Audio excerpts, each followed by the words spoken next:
A oferta de investimentos imobiliários em Santa Catarina atraiu milhares de clientes de várias partes do país. A promessa era comprar imóveis de forma coletiva. Depois que os apartamentos eram alugados ou vendidos, os lucros seriam divididos entre os donos. Mas quem entrou nessa ficou no prejuízo.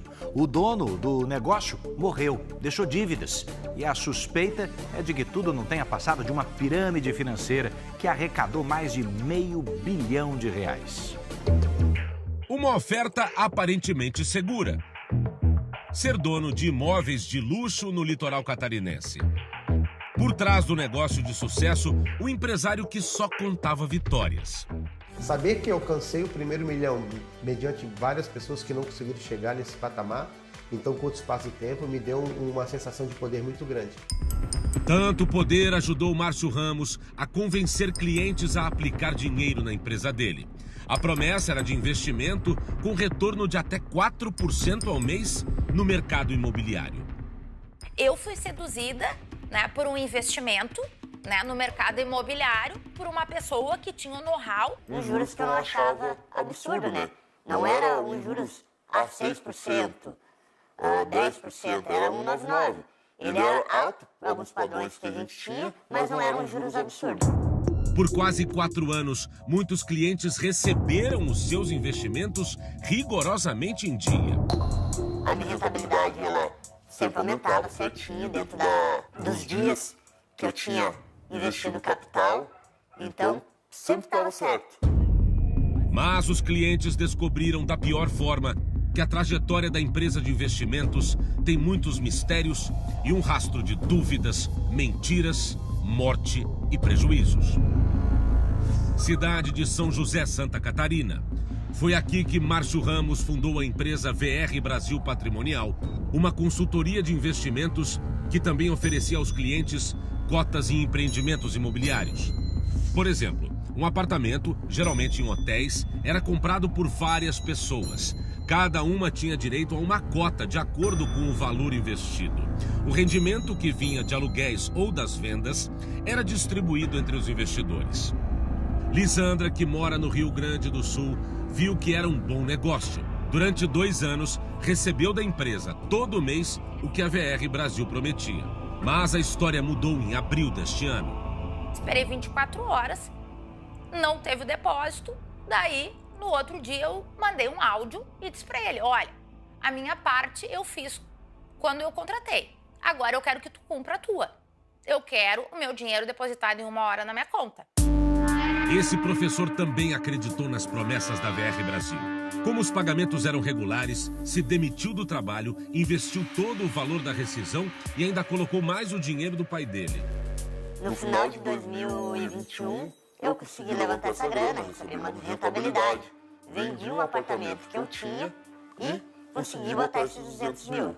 Lisandra e o professor ficaram indignados quando começaram a cobrar a VR Brasil. Os 2 gaúchos receberam uma desculpa surpreendente. A empresa usou a tragédia das enchentes no Rio Grande do Sul para justificar a falta de pagamentos. A VR estaria ajudando os clientes que perderam tudo. E ele disse assim, Lisandra, tem pequenos empresários que precisam desse dinheiro para dar empregos. Ou seja, eu ainda entendi como, tu está sendo egoísta. No grupo de aplicativo de mensagens dos clientes do Rio Grande do Sul, no entanto, ninguém confirmou ter conseguido fazer os saques. Esse rapaz foi um dos que tentou. O vendedor tinha investido um terreno e a casa em que ele morava na região metropolitana de Porto Alegre. Não era nada, como eu falei, absurdo, extraordinário, que você poderia achar que era uma pirâmide financeira na época, né? Não cheguei a desconfiar, porque era a minha fonte de renda, eram os rendimentos. Hoje eu estou sem renda para pagar o aluguel, pagar água, pagar luz. A situação ficou ainda mais dramática para os clientes no dia 16 de maio de 2024. O dono da empresa e único administrador da VR Brasil Patrimonial morreu aqui em Florianópolis. Mas os fatos que aconteceram antes e depois desse acidente fatal levantaram suspeitas entre os clientes. 24 horas antes de morrer, Márcio fez uma compra milionária. Adquiriu cotas de um hotel em construção aqui em Santa Catarina por 50 milhões de reais e ofereceu como pagamento 21 imóveis. Além disso, a empresa só comunicou a morte numa postagem nas redes sociais um dia depois. Os clientes não puderam acompanhar o velório e o corpo de Márcio foi cremado. As preocupações dos investidores aumentaram ainda mais porque uma semana depois que o Márcio morreu, a empresa entrou com um pedido de recuperação judicial. A câmera de segurança mostra uma motocicleta que trafegava por uma rua e subitamente bateu contra o muro, de frente, sem ter derrapado ou sido fechada por outro veículo. O atestado de óbito foi emitido 4 dias depois. O documento informou que a morte foi no local, por politraumatismo. O atestado também confirma a cremação. A viúva de Márcio pediu que a justiça permitisse a ela acessar as contas da empresa do marido no exterior, mas teve o pedido negado. Procuramos por Monique Baumgarten em 2 endereços dela em São José, na Grande Florianópolis. Em um deles, o porteiro confirmou que ela mora lá, mas não aparece faz tempo. Faz tempo que ela não tá aí? Não, faz um tempinho. O velório durou meia hora, foi das 7h30 às 8 horas da manhã, foi fechado, que não tinha no máximo 20 pessoas. Na certidão de óbito foi omitido que ele tinha filhos, inclusive ele tinha um filho menor, foi omitido que ele tinha patrimônio. Então são muitas coincidências. Inclusive eu comentei isso com o meu gerente e ele disse que eu estava delirando.